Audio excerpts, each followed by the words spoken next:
Praise lord, హల్లెలూయా. మీ అందరికీ శుభాభివందనములు తెలియజేస్తున్నాను. ఈ ఉదయం కాల సమయంలో ఇది నేను ఇక్కడ రెండోసారి ఇక్కడ రావటం ఈ సంఘానికి. సో దేవుడు తన చిత్తం ఏదో ఉంది ఇక్కడ పిలవటానికి. So this the second time ఇక్కడ రావడానికి నన్ను అవకాశం కల్పించిన సురేష్ అయ్యకి నా హృదయపూర్వకంగా వందనాలు చెల్లిస్తున్నాను. అలాగే మీతో మరి ఒకసారి ఇలాగా సంఘంగా కూడుకుని దేవుని వాక్యాన్ని మీతో పంచుకోవడానికి నాకు ఇచ్చిన అవకాశాన్ని బట్టి మీకు కూడా మా హృదయపూర్వకంగా వందనాలు చెల్లిస్తున్నానండి. ప్రతి ఆదివారము ఇలాగా సంఘముగా కూడుకుని దేవుని వాక్యాన్ని మహిమపరుస్తూ దేవుని యొక్క వాక్యము అంటే అదేదో మనం విని వెళ్ళిపోయేలాగా కాకుండా ఈ వాక్యము అంటేనే ఇది ఒక ఆహారంగా మీరు భావించండి. దీనిని ఒక ఆహారంగా మీరు భావిస్తేనే ఇది మీరు ఏదైతే వింటున్నారో దీనివల్ల మీకు మీ జీవితంలో చాలా ప్రతిఫలం దొరుకుతుంది. మనం ఉదయం లెగిసిన కాడి నుంచి మన శరీరానికి ఏదో ఒక ఆహారం ఇస్తూనే ఉంటాం. లైక్ ఉదయాన్నే బ్రేక్ఫాస్ట్ చేస్తాం, లంచ్ చేస్తాం, అలాగే డిన్నర్ చేస్తాం. కానీ నీ శరీరం వల్ల నువ్వు తినేది దేనికి ఉపయోగపడదు. దేవుడు నిన్ను ఆత్మానుసారంగానే చూస్తాడు కానీ శరీరానుసారముగా నిన్ను చూడాడు. The first point. నువ్వు ఆహారం గనక నీ శరీరానికి మీరు ఎంతగా ఇచ్చినా దానివల్ల ఎటువంటి ఉపయోగం లేదు. ఎందుకంటే దేవుడు ఏమంటున్నాడంటే మీరు శరీరానుసారంగా జీవిస్తే నాకు విరోధిగా ఉన్నావని చెప్తున్నాడు. ప్రభువే ఆత్మగా, ఆ ఆత్మ నీలో నివసిస్తున్నది. ఆయన యొక్క ఆత్మ నీలోనే ఉన్నది. ఆయన యొక్క ఆలయమై నీవు ఉన్నావు. సో నీవు దేవుని ఆత్మగా జీవిస్తేనే దేవుని మహిమపరిచినట్లుగా. అయితే మనం శరీరానుసారంగా జీవించినప్పుడు అనేకమైన శోధనలు, సమస్యలు, ప్రాబ్లమ్స్ అన్నీ ఉంటవి. కానీ అవన్నీ పోవాలంటే ప్రతి ఒక్కరికి ఒక్కొక్క సమస్య, బయటికి చెప్పుకోలేని సమస్య, చెప్పుకునే సమస్య, ఇవన్నిటిని మీరు అధిగమించాలంటే మీ శరీరంలో దాటి దేవునితో నడవాలి. మీరు దేవునితో నడవాలి అని అంటే ఈ వాక్యము లోనకు వెళ్ళాలి. దేవుడు ఏమంటున్నాడంటే ఈ వాక్యము గనక, ఈ జీవ గ్రంథము వాక్యంలో ఏదైతే జీవం కలిగిన మాటలు ఉన్నాయో దీనిని చెవి ద్వారా వినడం వల్ల నీకు విశ్వాసం కలుగుతుంది. ఫస్ట్ విశ్వాసం గనక నీలో దేవుని యందు విశ్వాసం నువ్వు పెంచుకున్న తర్వాత నీలో ఎటువంటి రోగం ఉన్నా కానీ, నీకు ఎటువంటి సమృద్ధి కావాలన్నా కానీ, ఎటువంటి ప్రాబ్లమ్స్ ఉన్నా కానీ ఈ వాక్యం ఉంటే నీకు అన్ని సమస్తము విడుదలవుతాయి. ఒకవేళ ఈ వాక్యము గనక నీలో వెళ్ళలేకపోతే నువ్వు ఎంత ప్రార్థన చేసినా ఉపయోగం లేదు. ఈ వాక్యం అనేది వెళ్ళాలి. ఎలా వెళ్ళాలి, ఎప్పుడు వెళ్ళాలి అంటే రోజు వెళ్ళాలి. ఎలాగ నువ్వు ఆహారం తింటున్నావు, ఉదయాన్నే బ్రేక్ఫాస్ట్ తీసుకున్నప్పుడు ఒక అధ్యాయం చదవండి, మధ్యాహ్నం ఒక అధ్యాయం చదవండి, లంచ్ తీసుకున్నాడు, డిన్నర్ తీసుకున్నాడు ఒక అధ్యాయం చదవండి. ఎడతెగక ప్రార్థన చేయమన్నాడు కానీ ఒక్కసేపు చేయమని చెప్పలా, అంతే కదా. ఎడతెగక ప్రార్థన అంటే ప్రార్థన చేయటానికి ఎటువంటి రిస్ట్రిక్షన్ లేదు. ఇంకోటి ఏంటంటే కీర్తనలు 1-2 అధ్యాయాలు చెప్తున్న మాట ఏంటంటే జీవ ఊటలాగా ప్రవహింపజేయమన్నాడు. నీలో ఆయన వాక్యము జీవ నదిలాగా ప్రవహిస్తే నీ శరీరానికి కావాల్సినవన్నీ కూడా దేవుడు తన యొక్క ఆత్మ ద్వారా, తన యొక్క మహిమ ద్వారా, పరిశుద్ధాత్ముడి యొక్క సహాయము ద్వారా అన్నీ మనకి సమకూరుస్తాడు. సో ఈ వాక్యం అనేది ఎప్పుడు మీలో ప్రవహింపజేయాలి, ఎడతెగక ప్రార్థన చేయాలి. వాక్యమును చెవి ద్వారా నువ్వు వింటూనే ఉండాలి. దేవుని యొక్క ఆత్మగా, దేవుని మహిమపరుస్తూ, దేవుని యొక్క కుమారుడుగా, దేవుని యొక్క వారసుడుగా నీవు ఆయన్ని మహిమపరుస్తూ ఆయన మాటలు, జీవం కలిగిన మాటలతోనే నువ్వు నడవాలి. కానీ మనము పొద్దున్న లేచిన కాడి నుంచి చేసే పని ఏంటంటే మన శరీరం కోసమే మనం పాకులాడుతూ ఉంటాం, శరీర అవసరతల కోసమే, శరీర కష్టం కోసమే. కానీ దేవుడు ఏమంటున్నాడంటే నువ్వు ఆ శరీరంలో లేవు అని అంటున్నాడు. ఎందుకనంటే ఇప్పుడు మీరు ప్రభురాత్రి భోజనం తీసుకున్నారు, కమ్యూనియన్ తీసుకున్నారు. సో కమ్యూనియన్ తీసుకోవడం అంటే దాని అర్థం ఏంటి? నీ శరీరం ఆల్రెడీ మృతి చెందిన అర్థం, అంతే కదా. ఐడియా ఉందా మీకు? మనం ఎప్పుడైతే మన కమ్యూనియన్ తీసుకుంటామో మన శరీరము అప్పుడే మృతిమైనదని అర్థము. చనిపోయిన శరీరం కోసం మనం పాకులాడుతున్నాం, పరిగెడుతున్నాం. దానికోసం పొద్దున్న లెగ్స్ని కాడి నుంచి మన పరుగంతా కూడా దాని వెనకే. ఎక్కడ? శరీరం వెనక. ప్రభు ఏమంటున్నాడు, నువ్వు జీవిస్తున్నది నీ శరీరం కాదు, నువ్వు జీవిస్తున్నది నా ఆత్మ అన్నప్పుడు మరి ఆత్మకి ఆహారం ఏంటి? ఆత్మకి ఆహారం ఏంటి?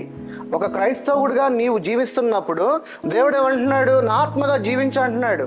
నీకు కావలసిన సమస్యలన్నిటికీ పరిష్కారం ఎక్కడ దొరికిద్దనంటే ఆయన యొక్క వాక్యంలో దొరికిద్ది. ఆయన వాక్యమే నీకు సమృద్ధి, ఆయన వాక్యమే నీకు ఆరోగ్యము, ఆయన వాక్యమే నీకు సమస్తము.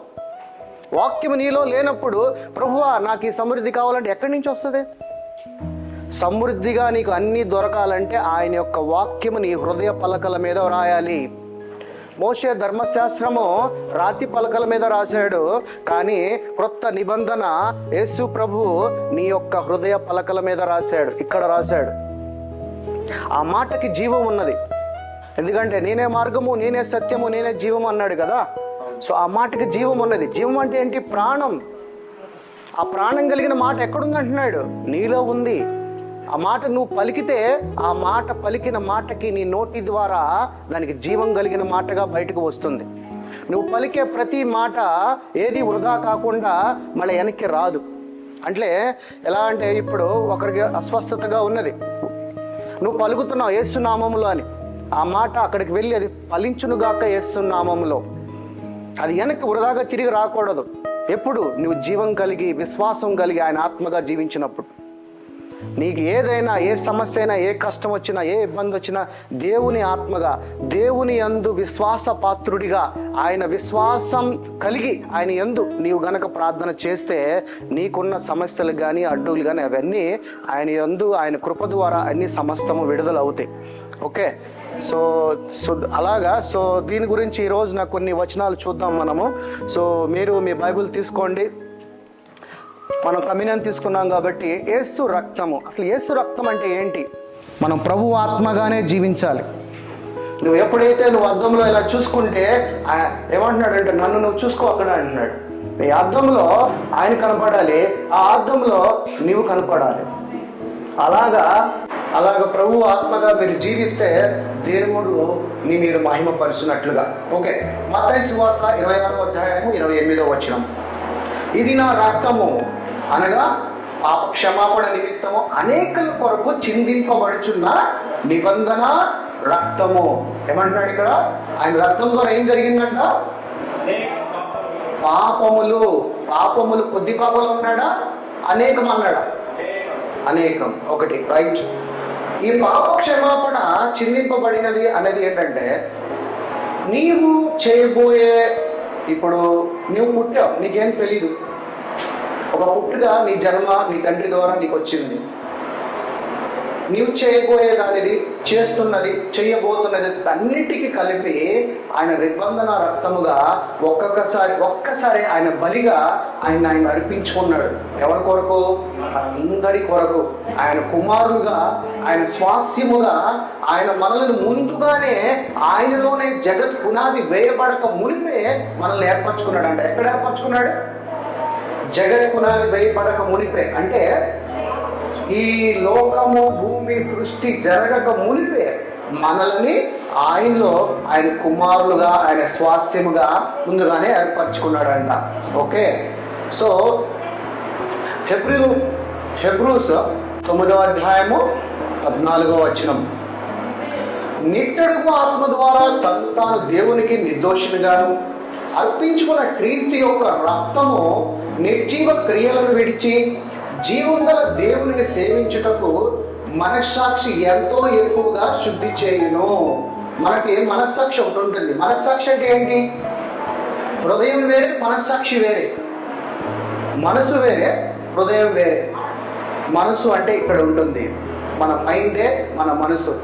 ఆయన ఏమంటున్నాడంటే నిత్యుడు ఆత్మ ద్వారా తను దేవునికి నిర్దోషినిగా అర్పించుకొనిన క్రీస్తు యొక్క రక్తము ద్వారా మన మనస్సాక్షిని శుద్ధి చేశాడంట, కడిగాడంట. ఇప్పుడు మనం మన కమ్యూనియన్లో మనం యేసు ప్రభు రక్తముగా సాదృశ్యముగా ద్రాక్షారసం తీసుకున్నాము.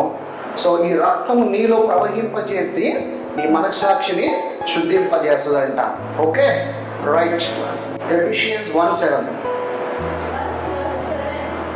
దేవుని కృపా మహిమైశ్వర్యమును బట్టి ఆ ప్రీమియందు ఆయన రక్తము వలన మనకు విమోచనము, అనగా మన అపరాధముల క్షమాపణ మనకు కలిగి ఉన్నది. ఏం కలిగి ఉన్నదంట? అపరాధములు అంటే ఆయన రక్తము వలన మన పాపములను, మనం చేసిన తప్పులు, మన అపరాధములన్నీ కూడా మనకి క్షమాపణ కలిగి ఉన్నది. అంటే యేసు ప్రభు యొక్క రక్తం ఎంత పరిశుద్ధమైనది, యేసు ప్రభు యొక్క రక్తము ఎంత అమూల్యమైనది, యేసు ప్రభు యొక్క రక్తము కళంకము లేనిది, యేసు ప్రభు యొక్క రక్తము ఎంతో గొప్పది. అన్ని నామములకైన ఘనమైన నామం యేసు నామం. అన్ని పేర్లు కన్నా పైన పేరు యేసు నామం. సో యేసయ్య రక్తము అంత గొప్ప రక్తము. ఓకే, ఆ రక్తముతో మనందరినీ తన రక్తం ఇచ్చి ఆ రక్తముతో మనల్ని సంపాదించుకున్నాడు. ఆయన రక్తం ఇచ్చి మన పాపములన్నిటిని క్షమించాడు.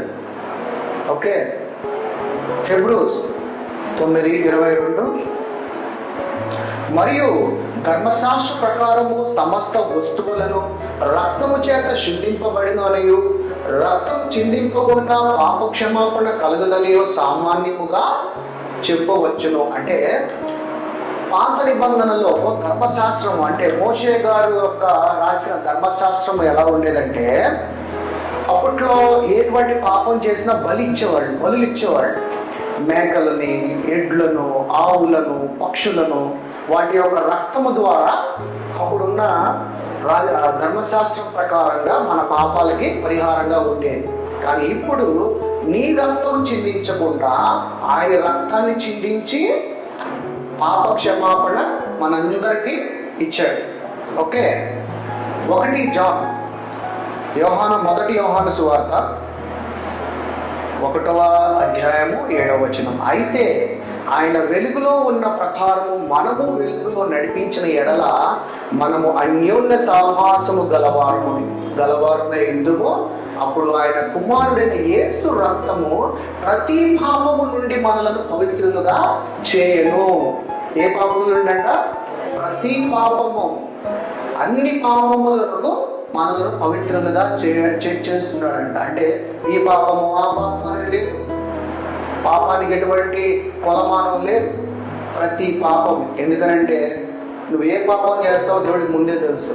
నువ్వేం చేస్తావో, ఎలా జీవిస్తావో, ఎలా నువ్వు నీ యొక్క జీవితంలో నడుస్తావో సమస్తం ఆయనకి ముందుగానే తెలుసు. ఎందుకంటే ఆయనలోనే నేను ఏర్పరచుకున్నాడు కాబట్టి. అందుకనే నువ్వు ఏదో చేయాలంటే నువ్వు చేయలేవు. అందుకని నీ గురించి నీ కుమారుడుగా, ఆయన కుమారుడుగా నీవు ఆయన నీ తండ్రిగా ఆయన ముందుగానే కుమారుడైన యేసు రక్త పాపము నుండి మనలను పవిత్రులుగా చేయును. వారు గొర్రెపిల్ల యొక్క రక్తమును బట్టి తామిచ్చిన సాక్ష్యమును బట్టి వానిని జయించుచున్నారు. గాని అంటే రక్తము ద్వారా విక్టరీని పొందుకున్నారంట. Okay, there is a victory in blood of Christ. దేవుని యొక్క రక్తంలో మనకి జయం ఉన్నదంట. ఓకే, ఆ గొర్రెపిల్ల యొక్క రక్తమును బట్టి తామిచ్చిన సాక్ష్యమును బట్టి వానిని జయించి ఉన్నారు. ఎవరిని? అపవాదిని.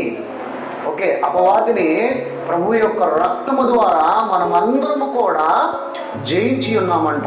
ఓకే, ఎఫెసీయులకు రాసిన గ్రంథము 2వ అధ్యాయము 13వ వచనం. ఆయనను మునుపు దూరస్తులైన మీరు ఇప్పుడు క్రీస్తు యేసునందు క్రీస్తు రక్తము వలన సమీపిస్తులై ఉన్నారు. ఎక్కడున్నావంట? ఇంతకుముందు మనం ఆయనకు దూరంగా ఉన్నావంట. ఎప్పుడు? నీవు శరీరానుసారంగా అపవాది సంబంధిగా జీవించినప్పుడు ఆయనకు దూరంగా ఉన్నావంట. ఆయన రక్తము ద్వారా ఆయన మనలను సమీపిస్తుడుగా, ఆయనలోనే ఆయనకి దగ్గరగా జీవింపజేస్తున్నాడంట. సో ఆయన రక్తము అంత గొప్ప రక్తము కలిగి ఉన్నది. అపోస్తుల గ్రంథము 28 సంపాదించిన తన సంఘమును కాయుటకు పరిశుద్ధాత్మ మిమ్మును దేవుని యందు అధ్యక్షులుగాను ఉంచునో ఆ యావత్ మందను గూర్చియు మీ మట్టుకు మిమ్మల్ని గూర్చియు జాగ్రత్తగా ఉండిడి. ఏమిచ్చాడంట? తన సర్వ రక్తము ఇచ్చి సంపాదించాడంట. ఏ సంఘము? మనందరము. మనమే ఆయన సంఘము, మనమే ఆయన శరీరము, మనమే ఆయన ఇల్లై ఉన్నాం, మనమే ఆయన దేవాలయమే ఉన్నాం.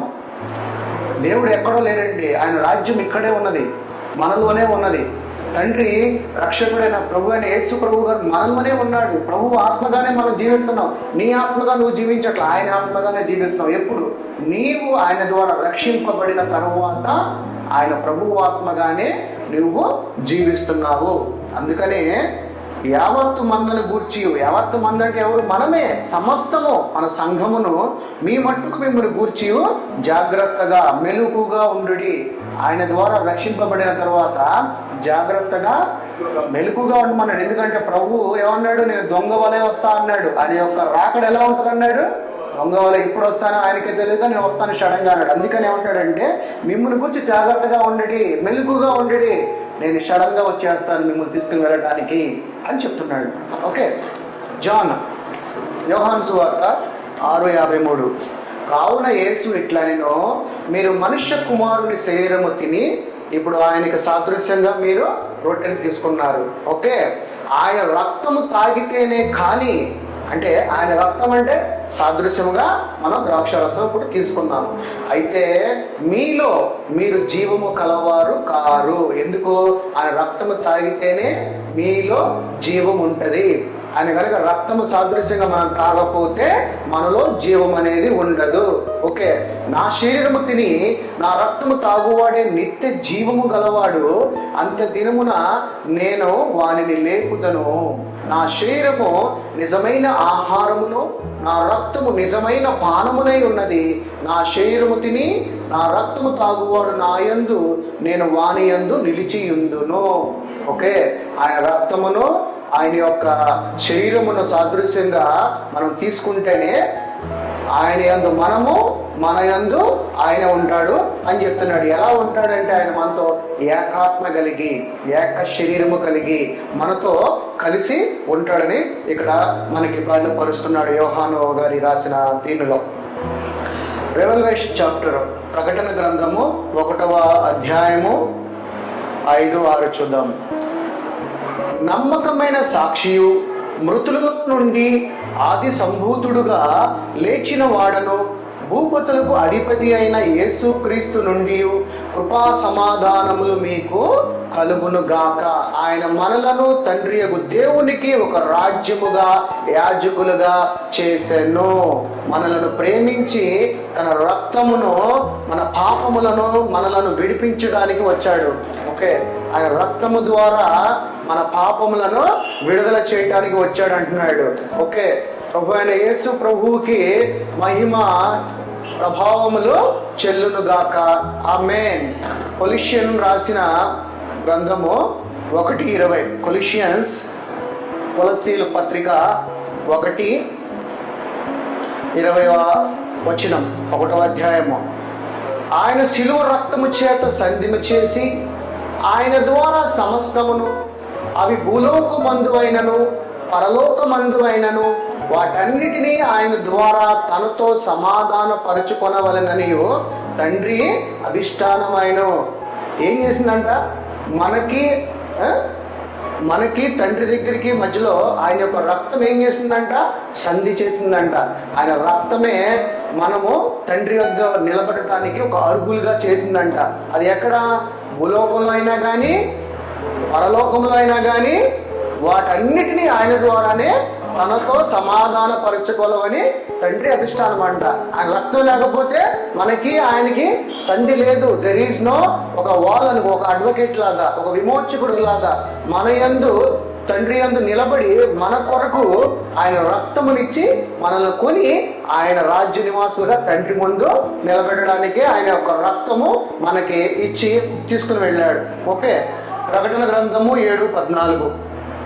అందుకు నేను, అయ్యా నీకు తెలియననగా అతడు ఇలాగూ నాతో చెప్పును, వీరు మహాశ్రమల నుండి వచ్చిన వారు గొర్రెపిల్ల రక్తములో తమ వస్త్రములు ఉదుకుకొని వాటిని తెలుపుకొని చేసిరి. ఇక్కడ యోహాను గారు యోహాను గారు, నేను నీకు తెలియనా, నాకెందుకు తెలియదురా, నువ్వు నాకు తెలుసు అన్నట్టుగా మాట్లాడతాడు ఇక్కడ. అతడు ఇలాగ నాతో చెప్పాను, వీరు మహాశ్రమల నుండి, అంటే మనం ఇప్పుడు ఎప్పుడైతే ఈ ఈ ఈ యొక్క భూమి మీద పాపం అనేది ప్రారంభించబడినదో ఆ రోజు నుంచి మనకి చెమట, కష్టము, బాధలు, ఇబ్బందులు, శోధనలు.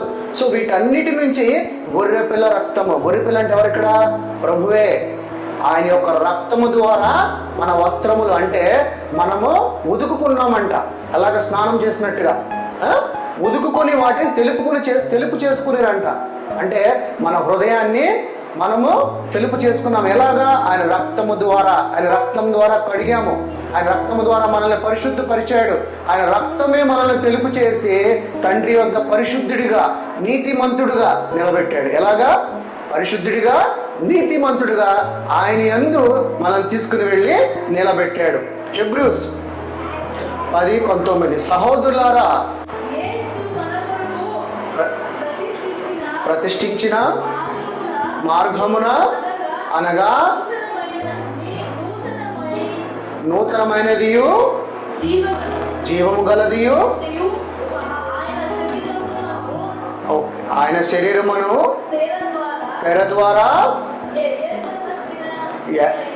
ఏర్పరచబడినదైన మార్గమున ఆయన రక్తము వలన పరిశుద్ధ స్థలమునందు ప్రవేశించుటకు మనకు ధైర్యము కలిగి ఉన్నదంట. ఎక్కడ? పరిశుద్ధ స్థలములో తండ్రి వద్ద మనం ప్రవేశించడానికి మనం ధైర్యం కావాలంటే యేసు రక్తము ఒకటే. యేసు రక్తము ద్వారానే నూతనమైనదిగా, జీవము గలదిగా ఆయన శరీరమును తెర ద్వారా ఏర్పరచబడినదై మార్గమున ఆయన రక్తము వలనే మనం ధైర్యముగా తండ్రి వద్దకు వెళ్ళటానికి, మనకు ప్రవేశించుటకు మనం ధైర్యము కలిగి ఉన్నవారమై ఉన్నాము. ఎవరి రక్తము? ప్రభు రక్తము. అంటే ఎంత గొప్ప రక్తము యేసు రక్తం అంటే! ఎంత గొప్ప రక్తం ఆయన రక్తము! ఎంత కళంకము లేని రక్తము! ఆయన రక్తంలో కళంకము లేదు, ఆయనలో పాపము లేదు, ఆయనలో జీవము ఉన్నది, ఆయనలో మహాశక్తి ఉన్నది. అంత గొప్ప రక్తమును నిన్ను ఆయన బలిగా అర్పించుకుని మనందరినీ కూడా ఆయన రక్తంలో మనలందరినీ కాపాడి సంపాదించుకున్నాడు.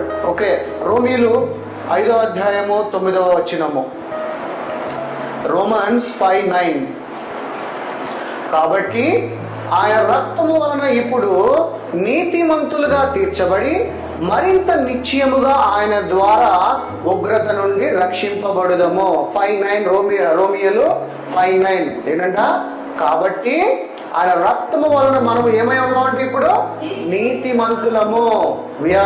ఆయన యొక్క రక్తము ద్వారా మనం రైచియస్ అయ్యాము. నీతిమంతులు అంటే మళ్ళీ మీరు శరీరంగా మీ శరీరానుసారమైన జీవితాన్ని ఎంచుకోమాకండి. నీతిమంతుడు అని అంటేనే దేవుడు. నీ నీతి దేనికి పనిచేయదు. మనం పొద్దున్న లేచిన కాడి నుంచి ఏదో తప్పులు చేస్తూనే ఉంటాం. మనుషుల్లో బతుకుతున్నాం కాబట్టి, సొసైటీలో బతుకుతున్నాం కాబట్టి మనకు తెలియకుండానే మనం తప్పు పాపములు చేస్తూనే ఉంటాం. అందుకనే ఆయన రక్తము ద్వారా ఆయన నీతిని నీ అందరికీ ఇచ్చాడు. ఎవరికి ఇచ్చాడు? మనందరికీ.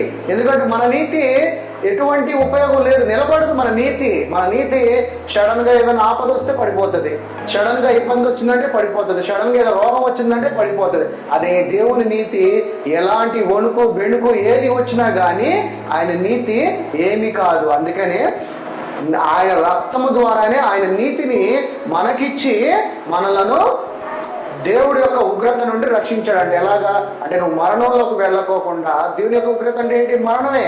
మరణంలోకి నిన్ను వెళ్ళనీయకుండా ఆయన రక్తము ద్వారా నిన్ను కొని నిన్ను నీతిమంతుడిగా చేసి దేవుని కుమారుడుగా, దేవుని యొక్క వారసుడుగా ఆయన రక్తము ద్వారా నిన్ను ఆయనలో నిన్ను ఏర్పరచుకున్నాడు. ఓకే, హెబ్రూస్ 13:12 13:12 కావున యేసు కూడా తన సర్వరక్తము చేత ప్రజలను పరిశుద్ధపరచుటకై గవిని వెలుపట శ్రమ పొందెను. యేసు ప్రభు నిన్ను ఆయన రక్తము ద్వారా కాపాడటానికి, నిన్ను పరిశుద్ధుడిగా చేయటానికి ఆయన లోన ఎంతగానో శ్రమ పొందాడంట. దేవుడు మన కొరకు ఎంతగానో కష్టపడ్డాడంట. నా కుమారులు శ్రమ పొందకూడదు, బాధపడకూడదు, కష్టపడకూడదు అని దేవుడు ముందుగానే మన కొరకు తన సర్వ రక్తము చేత ప్రజలను పరిశుద్ధపరచుటకై ఎవరని? ఆయన కుమారులుగా, ఆయన వారసులుగా, ఆయన సంఘముగా, ఆయన శరీరముగా ఉన్న మనందరినీ పరిశుద్ధపరచబడుటకే ఆయన తనలో చాలా శ్రమ పడ్డాడంట, శ్రమ పొందాడంట. ఎలాగా?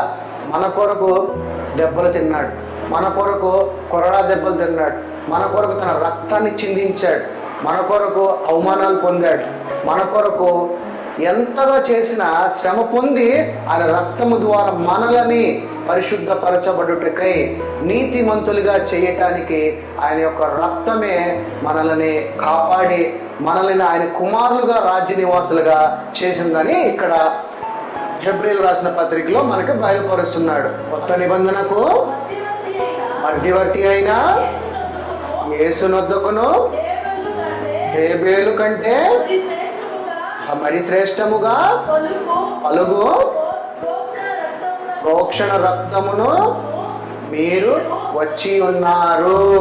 కొత్త నిబంధనకు మధ్యవర్తి అయిన యేసునొద్దకు హేబేలు కంటే మరి శ్రేష్టముగా. ఫస్ట్ రక్తం ఎప్పుడు చిందింపబడినది? రక్తము చిందింపబడ్డది కదా. ఫస్ట్ మడుపు జరిగింది ఎప్పుడు? కయ్యోను ఆయన రక్తము కన్నా మరి శ్రేష్టముగా పలుకు ప్రోక్షణ రక్తముగా మీరు వచ్చి ఉన్నారంట. అంటే యేసు ప్రభు క్రొత్త నిబంధన మధ్యవర్తిగా ఉన్నాడండి. మనకి పాత నిబంధనకి క్రొత్త నిబంధనకి యేసు ప్రభువే మధ్యవర్తిగా ఉన్నాడు. ఎందుకనంటే ఆయన ఆది యందున వాక్యం ఉండెను, వాక్యము దేవుని యొద్ద ఉండెను, వాక్యమే దేవుడై ఉండెను. ఆ వాక్యం ఏమై ఉందంట? శరీరధారిగా. ఎక్కడికి వచ్చాడు శరీరధారిగా? చూద్దాం ఒకసారి. ఎక్కడ వచ్చాడు? యోహాను సువార్త 1వ అధ్యాయము 14వ వచనం. ఆ వాక్యము శరీరధారి అయి కృపా సత్య సంపూర్ణుడుగా మన మధ్య నివసించను. ఎక్కడ ఉన్నాడంట? మన మధ్యగా. అంటే వాక్యం ఎవరు? వాక్యమే దేవుడు. అంటే ఆ వాక్యం ఎక్కడ ఉన్నా అంటున్నాడు?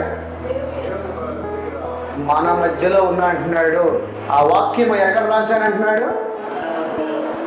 మన హృదయ పలకల మీద రాశాడు. అది ఎక్కడ రాశాడో కూడా చూద్దాం. వాక్యము హెబ్రీయులు 10వ అధ్యాయము 16వ వచనము. ఏలయనగా నేను ఓకే చేయబోయే నిబంధన ఇదే. ఏమి ఆ నిబంధన? చూద్దాం. నా ధర్మ విధులను హృదయము నందుంచి వారి మనస్సు మీద రాయుదును. చాలు. ఎక్కడ రాశాడంటే ఇక్కడ హృదయంలో, మన మనస్సులో ఆయన యొక్క ధర్మ విధులు, ఆయన యొక్క మాటలు, ఆయన జీవం కలిగిన వాక్యము మనలో ఉంచాడంట. ఈ రాసిన హృదయంలో రాసిన ఈ మాటలు నీ నోటి ద్వారా నీవు పలికే జీవం కలిగిన నోటి ఈ మాటలు, జీవం కలిగిన మాటలు నీ నోటి ద్వారా పలికితే ఆ మాటలకి జీవం ఉంది. కాబట్టి ఆయన నామంలో మీరు ఏది అడిగినను, ఆయన నామంలో మీరు ఏది అడిగినను అవి మీకు విడుదల అవునుగా కానీ తండ్రి చెప్తే యేసు ప్రభు చెప్తున్నారు. ఓకే. పితృపారంపర్యమైన మీ వ్యర్థమైన ప్రవర్తనను విడిచిపెట్టినట్లుగా వెండి బంగారముల వంటి క్షయ వస్తువుల చేత మీరు విమోచింపబడలేదు, కానీ అమూల్యమైన రక్తము చేత, అనగా నిర్దోషమును నిష్కళంకమును గొర్రె పిల్ల వంటి క్రీస్తు రక్తము చేత విమోచింపబడిద్దరని మీరు ఎరుగుదరా. ఎలాగంట? అమూల్యమైన రక్తము చేత. మామూలుగా మన పాతకాలంలో, మన పాత నిబంధనలో పితృపారంపర్యన మీ వ్యర్థమైన ప్రవర్తన విడిచిపెట్టినట్లుగా అప్పుడు వెండి బంగారములు ఏమి వస్తువుల చేత మీరు విమోచింపబడలేదు, కానీ అమూల్యమైన రక్తము చేత, అనగా నిర్దోష్యమైన, అంటే ఎటువంటి పాపము చేయని నిష్కళంకమైన ఆ యొక్క రక్తంలో ఎటువంటి కూడా కళంకము లేకుండా గొర్రె పిల్ల వంటి క్రీస్తు రక్తము చేత విమోచింపబడితిరి. అంటే మనం అందరికీ విడుదల పొందుకున్నాము. ఆయన రక్తము ద్వారా మనందరికీ రక్తము ద్వారా విమోచింపబడ్డాము. ఎవరి రక్తము ద్వారా? యేసు ప్రభు రక్తము ద్వారా. మన ప్రభు అయిన యేసు రక్తము ద్వారా మనం రక్షింపబడ్డాము. ఓకే, యోహాను సువార్త, యోహాను 6వ అధ్యాయము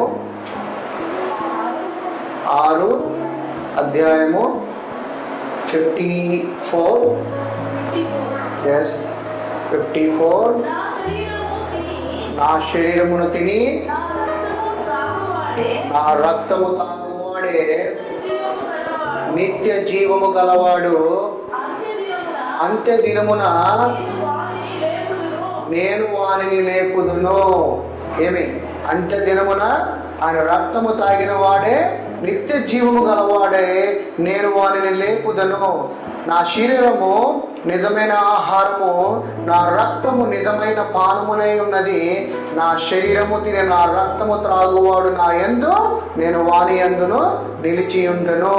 ఓకే, జీవము గల తండ్రి నన్ను పంపెను గనుక నేను తండ్రి మూలముగా జీవించుచున్నట్టే నన్ను తినువాడు నా మూలముగా జీవించును. ఈ రోజు మనం తీసుకున్న కమ్యూనియన్ అదే.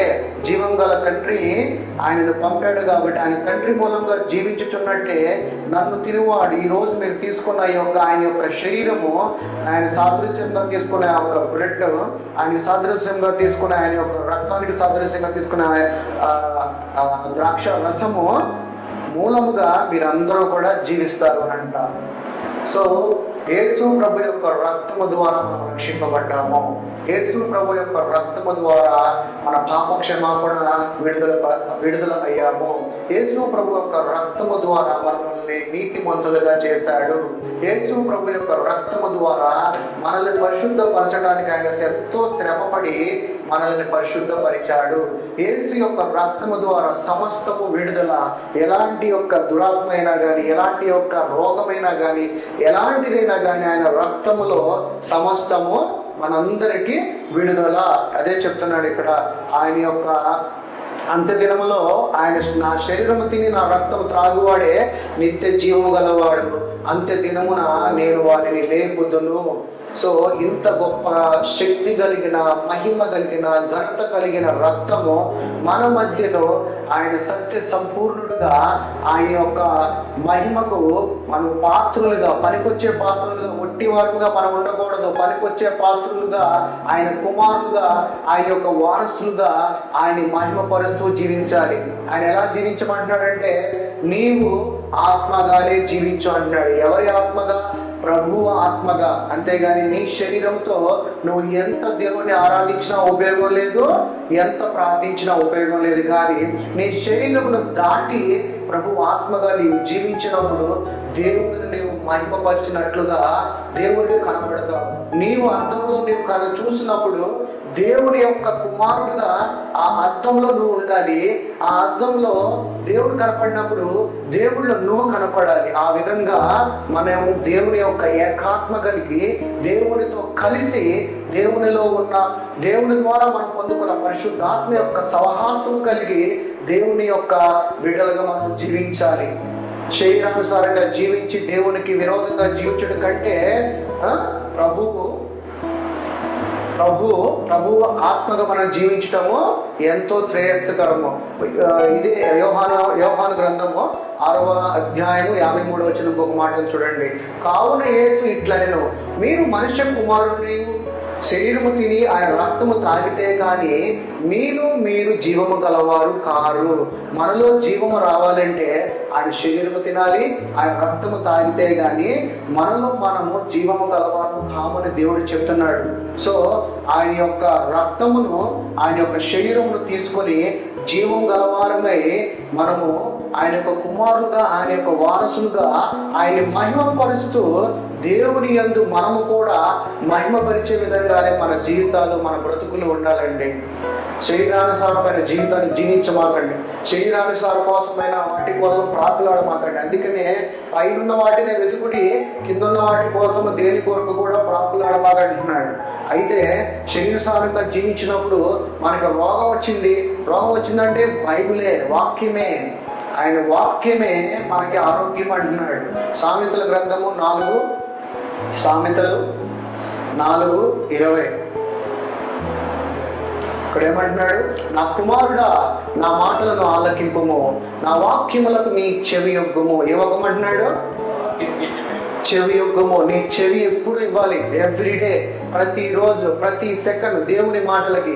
నీ కన్నుల ఎదుట నుండి వాటిని తొలగిపోనీయకము, నీ హృదయమునందు వాటిని భద్రము చేసుకొనుము. ఎక్కడ చేసుకోమంటున్నాడు భద్రము? మనల్ని మన యొక్క హృదయమందు వాటిని భద్రము చేసుకొనుము. దొరికిన వారికి ఆ జీవమును, వారి సర్వ శరీరమునకు ఆరోగ్యమునిచ్చును. ఏమిస్తుందంట? ఈ వాక్యం మనకేమిస్తుందంట? ఆరోగ్యము ఇస్తుందంట. ఈ వాక్యం ఎక్కడ ఉండాలి? నీ హృదయంలో ఉండాలి, నీ మనసులో ఉండాలి. ఈ వాక్యం నీలో ఉంటే గనక, ఆయన యొక్క వాక్యం నీలో నివసించి ఉన్నట్లయితే, ఆయన యొక్క వాక్యమే జీవం, జీవమే ప్రభువు, ప్రభువే మన రక్షకుడు, మన పోషకుడు. ఆయన వాక్యం నీలో ఉంటే గనక ఆరోగ్యం ఎప్పుడు కూడా నీకు తోడే ఉంటుంది. నీకు ఎటువంటి రోగం నీలో ఉండదు, సమృద్ధి ఉంటుంది. నువ్వేది అడిగితే దేవుడిని, నీ హృదయంలో నీకు ఏది ఇష్టమో అది నా నామములో తండ్రిని అడగమన్నాడు. మీరు ఏది అడిగినా ఆయన నామాన్ని తీసుకొని, మీరు ఆల్రెడీ మీ కొరకు ఆయన రక్తమును చిందించి మిమ్మల్ని పరిశుద్ధులుగా చేసి, నీతిమంతులుగా చేసి, నా నామాన్ని పెట్టి మీరు అడగండి తండ్రిని అంటున్నాడు. సో మీ అవసరతలు, మీకున్న ఇబ్బందులు, శోధన, వేదన ఏదైనా కానీ ఆయన రక్తము ద్వారా కొని, ఆయన రక్తములో మిమ్మల్ని ముద్రించి ఆయన కుమారులుగా, ఆయన వారసులుగా చేసుకుని ఉన్నాడు. కాబట్టి ఆయన నామములో మీరు తండ్రిని మీరు ఏది అడిగిననో అది మీకు దొరుకునని దేవుని యొక్క లేఖనములు సెలవిస్తున్నాయి. ఈ యొక్క వాక్యం నేను ఏదైతే చెప్పాను, ఈ మాటలు మీ హృదయ పలకల మీద రాసులా ఉన్నా, రాయులా ఉన్నా, దేవుని వాక్యం ఒకటే. దేవుని కుమారుడిగా మీరు జీవించాలంటే దేవునికి శరీరానుసారంగా మీరు జీవించొద్దు. దానివల్ల ఎటువంటి ఉపయోగం లేదు. చాలా మంది అయినా మేము ప్రార్థన చేస్తున్నాము, అయినా కానీ డాక్టర్ ఏమో, మా బాధలు అవే, మా కష్టాలు అవే. మీకు తెలియని నిజం ఒకటే ఏంటంటే, ఏదో వింటున్నాం, ఏదో సమయం సందర్భంగా వింటున్నాం, ఏదో చర్చికి వచ్చాం. చర్చ్ అంటే ఎలా ఉండాలంటే ఒక ఆహారం. ఏంటిది? ఆహారం. నేనే జీవాహారం అన్నాడు. ఏమన్నాడు? జీవాహారం అన్నాడు. ఈ చర్చ్ అంటే, ఈ సంఘం మీరు రావాలంటే, ఇప్పుడు మనం ఏదైనా ఒక మ్యారేజ్కి వెళ్తున్నామంటే కరెక్ట్గా మనం ఒక భోజనం టైం చూసుకుని వెళ్తాం, అవునా? కరెక్ట్గా అంటే ప్లాన్ చేసుకుంటాం. కానీ సంఘంలో దొరికే ఆహారము ఆ భోజనం కన్నా గొప్ప భోజనం ఇది.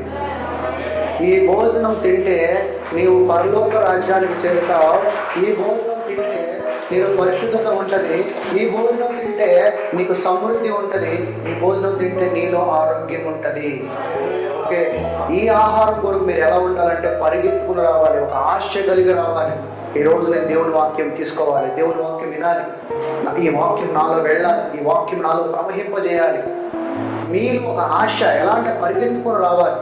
మనం ఇప్పుడు 10 గంటలకి ట్రైన్ ఉందంటే మనం 9:55 కల్లా మన స్టేషన్కి రీచ్ అయిపోవాలి. ఎందుకంటే 10 గంటల ట్రైన్ మిస్ అయిపోదు.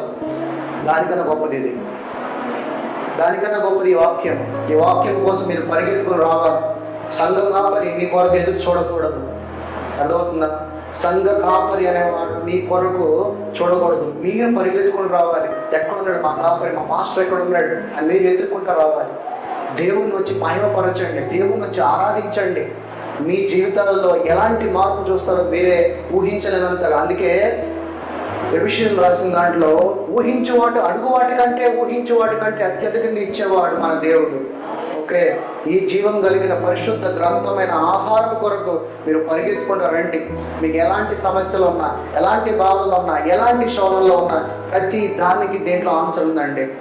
ప్రతి దానికి. ఇప్పుడు ఫైనల్గా అందరికీ డెస్టినేషన్ ఏంటి? దేవుడే కదా. దేవుడు ఏమంటున్నాడు? ఆయన వాక్యమే మన మధ్యలో ఉన్నాడంటున్నాడు. ఆయన పరిశుద్ధాత్ముడిగా నీలో నివసిస్తున్నాడు అంటున్నాడు.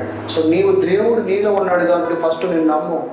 దేవుని యందు భయభక్తులు కలిగి, దేవుని యందు విశ్వాసం కలిగి. విశ్వాసం అంటే ఏంటి? విశ్వాసం అంటే ప్రార్థన చేసాం అయినా మాకు దొరకట్లా, అలాంటి విశ్వాసం కాదు. ఒక అబ్రహాముకున్న విశ్వాసం కావాలి, ఒక యోగుకున్న విశ్వాసం కావాలి. అలాంటి విశ్వాసం ఉంటేనే దేవుడు ఏమంటున్నాడంటే ఆ విశ్వాసం అంటే ఈ కొండను తీసుకెళ్ళి పడే అంటున్నాడు. అది సాధ్యమా? మనుషుడిగా సాధ్యము, అసాధ్యం అది. కానీ ఆత్మ కలిగిన కుమారుడిగా అయితే అది సాధ్యము. దేవుడు అంటున్నాడు నువ్వు నేను ఒకటే అంటున్నాడు. నీకు నాకు పెద్ద డిఫరెన్స్ ఏం లేదంటున్నాడు. ఆయన ఆత్మగా నువ్వు ఎప్పుడైతే జీవిస్తావో అప్పుడు ఆయన కుమారుడిగా ఈ కొండను తీసుకెళ్ళి అటు పడాలంటే పడేయాలి. నీలో రోగం అంటే సెకండ్లో అది వెళ్ళిపోవాలి, పారిపోవాలి. రోగం అంటేనే దురాత్మ, రోగం అంటే దురాత్మ. ఎందుకనంటే నువ్వు ప్రభు ఆత్మగా జీవించినప్పుడు నీలో రోగం ఎక్కడి నుంచి వస్తుంది? అంతే కదా. ఆయన ఆత్మగా జీవించినప్పుడు నీలో రోగం ఉండకూడదు. ఎందుకంటే ఆయనలో రోగం లేదు. ఆయనలో రోగం ఉంటే నీలో రోగం ఉంటుంది. ఆయనలో పాపం ఉంటే నీలో పాపం ఉంటుంది. ఆయన పరిశుద్ధుడైతే నువ్వు పరిశుద్ధుడవే.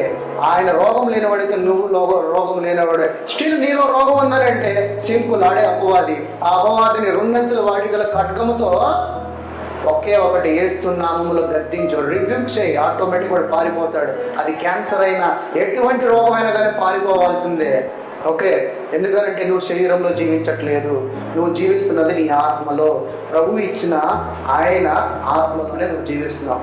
అందుకనే దేవుని వాక్యం అంటే పరిగెత్తుకుంటూ వచ్చేలాగా ఉంటావు, ఆసక్తి అనమాట. దేవుని యొక్క మాటలు వినాలి, దేవుని యొక్క స్వరం వినాలి. నా మాటలు ఆలకింపు, నా వాక్యములకు నీ చెవి యొగ్గము అంటున్నాడు. ఆయన మాటలకు చెవి యొగ్గాలి. ఆ మాటలు నీ హృదయ పలకల మీద రాసుకోవాలి. ఆ రాసుకున్న మాటలు నీ నోటి ద్వారా జీవం కలిగిన మాటలు పలకాలి. ఏది అడిగినను నా నామంలో. నీకేది ఇష్టమో అంటున్నాడు, నాకేది ఇష్టమో అని అట్లా. నీకేది ఇష్టమో అది అడుగు అంటున్నాడు. సో ఆయన నీకేది ఇష్టమో, నీ అవసరత ఏంటో, నీ కష్టం ఏంటో, నీ బాధ ఏంటో, నీ చింత ఏంటో సమస్తం ఆయన నామములు మీరు అడగండి. ఏదైనా కానీ విశ్వాసం కలిగి మీరు అడిగితే అది సమస్తము మీరు పొందుకుంటారు. అంత గొప్ప రక్తం ఇచ్చి మనందరినీ కొన్నాడు ఆయన.